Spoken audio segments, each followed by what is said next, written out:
Pag-uusapan po natin ngayon ang mga pilosopiyang Pinoy. Ang paksa po natin, di baling byuda basta may pera.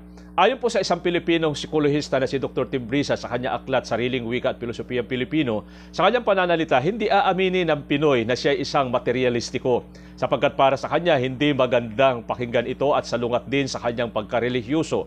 Ang reaksyong ito'y dala o epekto ng lumang tema ng teolohiya na nagsasabing puspusa magkasalungat ang mundo o materialism at langit o spiritualism. Ang interpretasyong ito ay siyang humuhubog sa isipan ng mga Pinoy na tumanggap ng relihiyong Kristiyano mula sa mga kamay ng mga dayuhang Kastila. Kaya't ang karaniwang ipinagdiriinan ng karamihan ay ang mga pangangailangang espiritual at malimit na kakaligtaan ng mga pangangailangang material.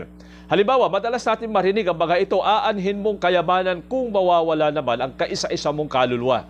Hindi lamang nabubuhay ang tao sa tinapay lamang, kundi sa mga salita ng Diyos.